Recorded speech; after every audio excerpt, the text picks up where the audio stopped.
Welcome to the Two Wealth Show, a show that shares how you can create real wealth for you and your family. I'm one of your hosts, Justin Bogard, and my co-host is Elizabeth Sickles, aka Super E. I am a real estate note investor, specializing in performing residential real estate debt. I find the deals, acquire them for my own portfolio, as well as educate investors while walking them through the process of owning a real estate note. My co-host Super E, a real estate investor, specializing in short-term rentals and the management of them. She connects investors with short-term tenants and manages everything in between. Our show is sponsored by BrightPath Notes and Elizabeth Mayora. You can find out more information by visiting our websites at brightpathnotes.com and elizabethmayora.com.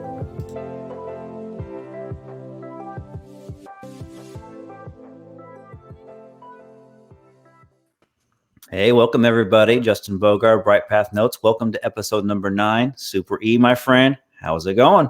It's going well. And Justin, we have a really incredible guest today.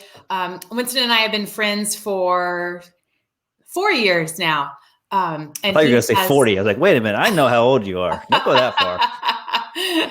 He has an incredible story to share with our listeners, and definitely different than any of the guests that we've had before. Okay. Let's bring him on stage. Well, hey, Winston. How are y'all doing today? It's good to see you. Good to be invited. Yeah. Welcome. Yeah. Thank you very much. You're welcome. So for our listeners, I mentioned Winston and I, we've known each other for 4 years now. And no, 5 years. February was 5 years. Excuse me. It's been a while now. Yes. And what's really great is Winston's story is different than anybody that we've had on the show, and really goes against, you need a team of this person, that person, and everything. But he's built an incredible real estate portfolio. He's in Tennessee. And so without further ado, Winston Templet, thank you so much for being on our show. Yes, ma'am. Thank you for inviting me. You're welcome. You're welcome. Can you tell our listeners about how you got started in real estate? Well, I started a maintenance company where I was doing service work for restaurants back in 1992. And then in the early 2000s, I had a guy that used to work for me that started and went in business selling real estate. And he had a trailer park he wanted to sell. And he kept calling me and asking me to buy this trailer park. And I kept telling him, I don't do rentals. I don't do trailer parks. And he just was relentless. So eventually I kind of bought the trailer park just to get him off of my back. And then that's it. So, after about a year having a trailer park and doing some rehab, we're making about $14,000-$15,000 of income a month that's positive. And I was okay. So then I went from there, and we just started buying houses. I would buy houses in rehab, and we would let my own guys come in and work whenever they weren't busy doing something else. So a little synergy within the company. And that's where we started. That's how we went. And I think something that's really key that Winston had told me a long time ago was, you made the switch, Winston, in your first company with the HVAC, so heating, ventilation, and air conditioning, from doing residential to commercial. Will you tell our listeners and our viewers why you made that switch? Well, I started off doing commercial. I didn't start off doing residential. I actually bought a residential company in early 2000, and I kept that company for several years, but I did not like the way residential worked. When I was dealing with residential, you'd go in and my competitors were advertising at a really small number. They'll come out to your house for $30, $20. At one time, one of them was advertising $8 a month. We'll come out and do 3 tune-ups a year. And all they're doing is coming out and selling stuff. And I don't work that way. I have integrity about what I do. If I'm going to tell you what I'm going to do, I'm going to tell you what it's going to be. There'll be no upcharge when it's done. It's going to be exactly what I said. And it was hard to compete because other people would call. I would tell them my service charge to come out was $80 or whatever it was. And they would say, well, they'll do it for $20. And I'm like, hey, they're not coming out there for $20. You got to understand that people are making more than that. So it was just a losing proposition. So I got rid of that company and just strictly did commercial. Awesome. But we serviced about 700 restaurants in Nashville. And that was pretty much from door to door. We did anything in a restaurant. This was early 2000. I'm sorry, Super E. This was I early started- 2000. I started that company in 1992. So Okay. I sold that company in 2019. Oh, okay. Recently. Yes, just a couple years. Okay. But the point of that is that it really speaks to Winston's integrity. And part of the reason why he's been able to build this huge real estate portfolio. And I just want to clarify for all of our listeners and our viewers is that his cash flow was 14 to 15,000 per month on that trailer park. Correct. I heard that and I was like, whoa, your first deal? That was your first real estate? That was the first real estate deal. Well, you know what you're doing.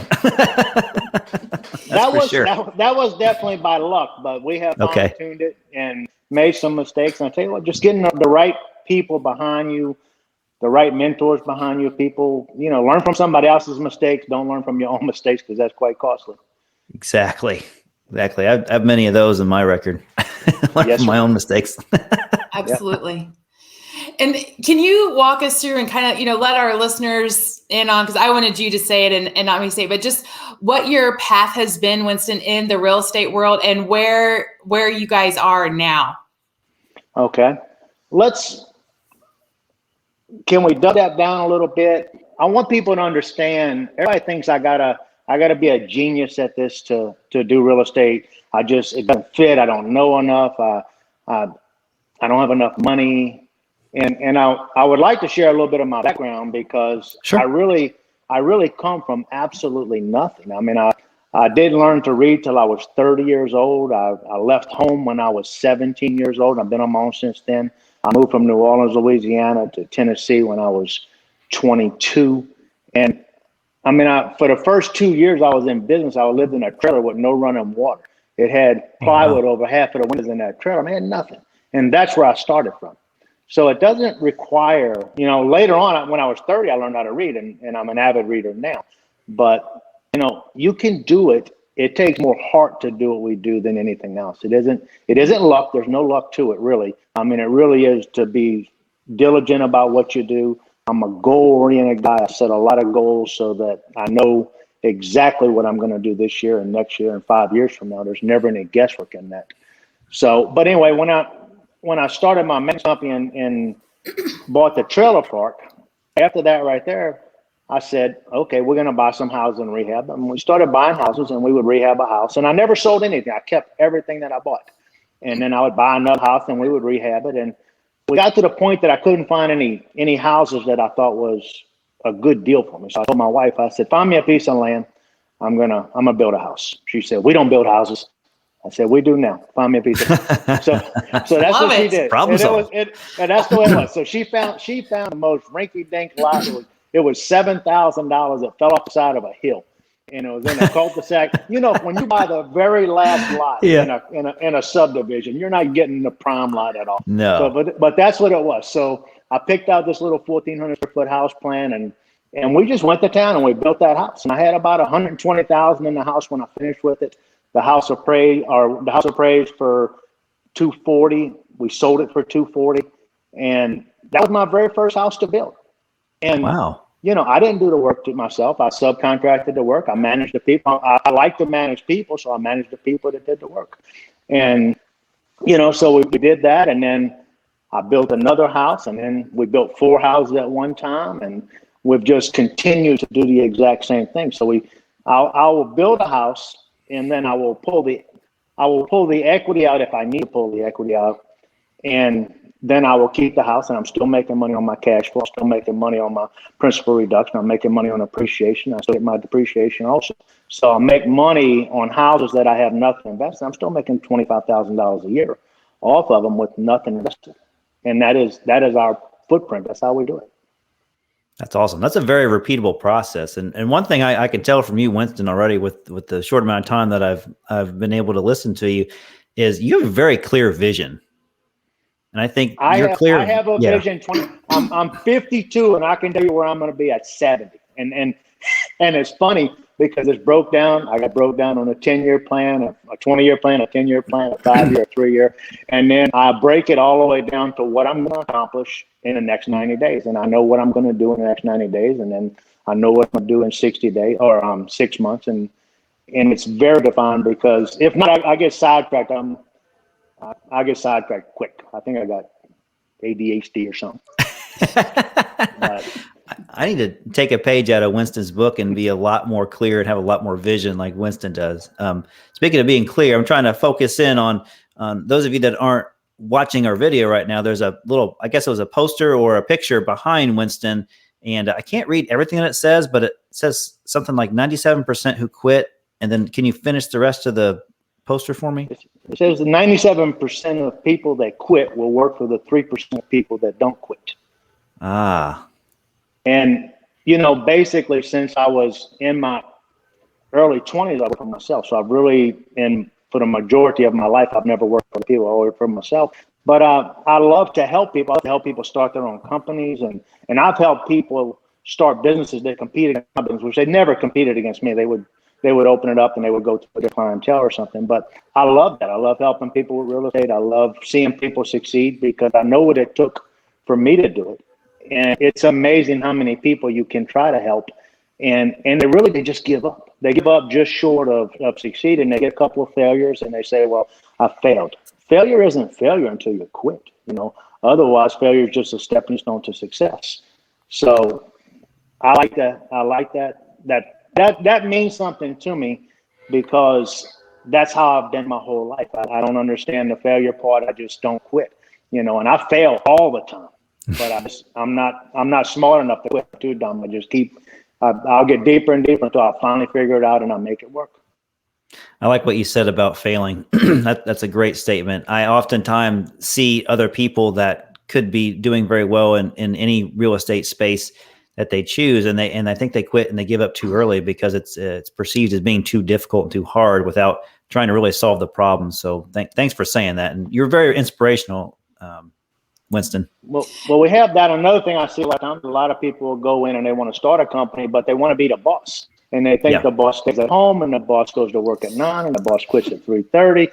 And that ain't the real world. The real world is you need to be there before your employees. You need to be there after your employees. You need to get everything lined up. And it's a lot of hours, a lot of sacrifice. You sacrifice family, you sacrifice your health, you sacrifice everything for the success. And then maybe when you're 50 years old, 45 years old, or something like that right there, you don't have to work so hard. You start taking some time off and you can relax and, work as much or as little as you want at that point, but not whenever you're young and just starting out. Mm-hmm. That's a great point. And I'll say just to, to Winston's point that he likes to help people. He and I met actually, we were both taking classes with Rich Dad. Well, he and his wife also. And we were in the financial class. So we met in February in Dallas. So February 2016. And became friends. And I went down and stayed with he and his wife. And then I was getting ready to close on my first 2 investment properties in Fountain Square. And I called Winston because I was having fears before actually closing. I was thinking about stepping out of the deal. And he asked me, he said, "Did you run your numbers?" And I said, "I've ran my numbers like 1,000,000 times." And what was so great was Winston said that he always gets a little scared's not the right word, but there's always that pit in your stomach whenever you're getting ready to sign for something again. And that was, man, I made so much money on that deal. And I'm so grateful for Winston's advice and, that you take the time to take my calls now. The numbers don't lie. The numbers don't lie. We may lie to ourselves. We may try and convince ourselves of something or convince ourselves in a project or out of a project. But if you run the numbers and the numbers are what you're looking for on your profit margin, then that's the numbers. They don't, it's what it is. Mm-hmm. Now, you may fail because you fail to manage it properly. Mm-hmm. But if you do what you think you're going to do and commit, it'll work. Absolutely. Can you tell them about your newest development that you and your wife have started? How many doors are going to be in that? Well, right now, we currently hold 137 doors now. And I'm not a highly leveraged guy, so we're leveraged about 10% on the whole 137. So we're not way out there. Nice. So right now, I have currently under construction, I have 5 duplexes under construction, 2 single-family houses we're fixing to pull out of the ground, and 3 rehabs that we're working on now. I've been working on a land development deal. I bought some land maybe 3 years ago, and I've been working with my engineer to get a site plan done. So we got the site plan done for a 60-unit apartment complex. So Oh, wow. we have everything done. We have everything ready to break ground. I'm waiting. My architect is working on the drawings for the apartment complex of what we want to do. And as soon as he gets that right there done, then we will actually build that apartment complex. Now I'm going to syndicate that. I haven't syndicated anything before. That'll be my first syndication deal, but I'm going to build it myself. So Awesome. And it's Are you? more experience. I just want to do it. You know, we've done some. I had a 48-unit apartment complex that I bought that we had a rehab, and we stripped that apartment down to the dirt. I mean, the whole entire four buildings plus a office. We stripped everything, the floorings out of it, the rafters, the girders, everything. We had to strip everything out of it and start from scratch. Pull the drywall up and rebuild the whole thing. And that's got to be way more miserable than any new construction job. So I'm excited about the new construction. I may not go back to rehabbing again. Yeah, that's like 50 rehabs in one project, right? It took me a year. It took me a year. And that's actually a short amount of time, I think, for that. That seems pretty quick. Well, I spent a year away from home because it's about 3 hours right out of Chattanooga. So I spent a year out of my house, away from my wife, and I just stayed there 7 days a week till I got it done. So that property was in Tennessee. Do you do most of your real estate? Do you live in Indiana? I live in Tennessee. I live right outside of Nashville. Oh, you live in Tennessee. Okay. Yes, sir. So do you do most of your property right there now in Tennessee, or? I do. I have bought some properties out of state, and every time I do, I sell them. Okay. I love Tennessee. Tennessee is a builder-friendly state. There's tons of appreciation. There's tons of opportunity, and I probably have at least 5 more pieces of property right now that I'm working on some land development with. So it's just one project and another. There's no reason for me to go out of state because I will end up with pretty much an infinite return on my investment almost every time. Nice. Very nice. So all of the money, the apartment complex I rehabbed in South Pittsburgh, all of the money that I had invested in that right there, I pulled all that money back out of the apartment complex, and we still make about $15,000 a month profit off of it. And then I invested that money into other projects, which are making me way more than the $15,000 that I lost in it. So just a little side question about that apartment building that you stripped down and rebuilt back up. How long did it take you to fill some occupancy in there? Was it pretty quick? Well, it was going to be really quick. Then COVID come back and visited us. Oh. We finished that in February of last year. Oh, so wow. My wife and I changed roles. I left South Pittsburgh, came home. She left home, went back to South Pittsburgh, and she started renting, and I started taking care of the stuff here. And so COVID really made it rough. It took us almost the full year to get them all rented. Oh, wow. But we didn't have any debt on it, so it wasn't that anything was consuming us while we was going to pay cash for everything. And so, if I would have been borrowing all the money, then I would have been having to come up with, $16,000 a month to pay a note or something. So that was the blessing in the whole thing, is we didn't have any debt at the time. Wow. Cool. And you got the whole apartment building rented now? Is that what you said? Yes, sir. Awesome. I think there's about 4 vacancies right now where she's got some turnover. Very cool. And Winston, are you comfortable with sharing with our listeners and our viewers? So you started off, in a trailer with no running water and almost all boarded up windows, and your personal property now? All right. One more time that question. Do you want to just talk about your personal property now compared to what you started with? Well, so I started in a trailer. The house where we were living while I was gone out of town, my wife started Airbnb in it. And it's a 12,000 square foot house, or 11,000, a little bit under 12,000 square foot house. And it was just her and I living there. So I was gone, so she started Airbnb in it. When I came back home, she was making about $25,000 a month Airbnb in it. So I said, well, I'm not moving back upstairs. It's got a 2-bedroom apartment in a basement. So we moved in the basement, and we lived there for the last year. And I got 45 acres right down the road. So we started building a shop house over there, and little bit extravagant of a shop house, but it come out good. So we just moved into that house about 3, maybe 4 weeks ago. And then in the back of the property, we'll eventually come in and build another forever home back there, but we haven't done that yet. But we're going to just enjoy this for here a little while. Does that answer the question you was looking for?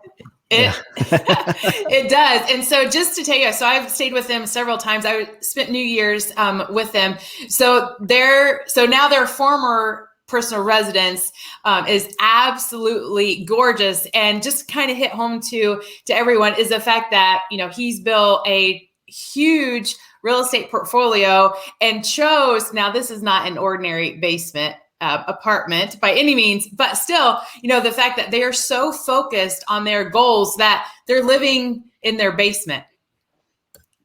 So it's a great story. It's beautiful. And they have it's really like a resort house. It's perfectly gated. There's a website for that one. I think it's templethouse.com that she has a website on that house where she does the Airbnb. Okay, so it's TEMPLET, templethouse.com. Mm-hmm. Awesome. It might be check that out. House. I don't know, my wife does that instead of me, so one of those two. Okay. Well, thanks for sharing that. That's incredible. So if you want to have a wedding, or you just want a big family getaway or a friend getaway, and it's a great location, go and stay with them at the Templet house. Now, COVID didn't affect us there because we do a lot of micro weddings there, and it really didn't affect us. So where everybody else's wedding venues were shutting down, we were able to remain open because we're in the county, and they're not worried about it too much. So we still booked weddings the whole time, usually 20, 30 people, maximum amount of people, but she kept it busy and kept it rented the whole entire time. That's awesome. That's amazing to think about your personal residence, how much cash flow you can get out of it. So it truly is an asset and not a liability. Now, Justin, let me tell you something. If I had my way, I would sell that house right now. And I'm going to tell y'all why I could sell that house. Okay. This is great. And she's making $400,000 plus this year with that house, and it's mostly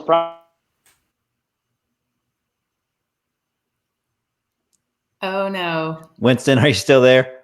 I think the internet has gotten us here. I'm So here. we'll Can you hear me? Yeah, we got you now. Okay. Thank you. Woo, thank Okay, gosh. so I told her last year, I said, oh, it's froze again, Winston. Okay. Winston might be having some issues with the broadband there. We'll give him a few seconds here. This is a great story too. It is. It's too bad that he got cut off right in the middle of that. So, okay. Well, Super E, do you have any closing thoughts for today? Oh, I think Winston might be back. Okay. Winston, can you hear us? Right. Yeah. Can you hear me? What I did was I moved. Yeah. Okay, got me. I had two doors that were closed, so I opened those doors, and it might help us a little bit on the internet if it's on my end. Okay, gotcha. Better direction. Yeah. So what I was saying was, what would have been cool about it? I told her, I said, I can sell the house, and we can probably get $2 million for the house, and I can take that $2 million, and over a very short period of time, I can double it. So you might make $400,000 a year with it, but over a 4-year period of time, I can turn the value of the house. I can probably make better than $4 million with it over a 4-year period of time. But she's stuck on it. She wants to still do it, so we're going to continue to do the Templet house. So is it happy wife, happy life? Something like that, right? I'm more of a numbers guy. I run the numbers. If it makes sense, it makes sense. If it doesn't, it doesn't. And I'm not in love with any of it. If I got a house and I run my numbers on all my homes every year. And if the numbers ever get out of whack and the house is worth too much money for what I'm getting in rent, I'll sell it. I'll buy 2 houses, and I'll make almost double the rent off of that right there. So there's a whole lot of opportunity with that. Absolutely. Yeah, Winston, thanks for sharing your story today. Thanks for being on. Super E had talked you up, and I had your reputation, definitely preceded you. You are an inspiration to anyone wanting to get into real estate game in general. And I like how you're just self-made and you work for yourself and you take care of your people, obviously. And And that's what has grown your portfolio the way that it is. I'm sure you have a ton more stories to share. Unfortunately, we're getting close on time here, and we so appreciate you being on. Super E, did you have any closing thoughts for today? Well, I just wanted to ask Winston, do you have anything that, one final for our listeners for them to walk away with? Set your goals. Set your goals and stick to the goals that you set. And read a book on development over and over. I think I told you the other day the Honeybee. I read that book, and just an awesome book. It's an awesome book to teach you how multiple streams of income can change your life. It was called Honeybee? The Honeybee? Mm-hmm. Okay, awesome. We'll put that in the show notes for everybody. So thanks again, Winston. I'm Justin Bogard with Bright Path Notes. I'm sorry? I said thank you all very much for inviting me. Absolutely. Yeah. Don't forget to check out the video feed if you're listening to this podcast on our Bright Path Notes YouTube channel or Elizabeth Mayora's YouTube channel as well. I'm Justin Bogard with Bright Path Notes. And I'm Elizabeth with Elizabeth Mayora. All right. Thanks again, Winston. We'll see everybody next time. Thank you. Thank y'all. The Two Wealth Show is produced by Justin Bogard and Super E, sponsored by Bright Path Notes and Elizabeth Mayora. Thanks for listening and watching for our show.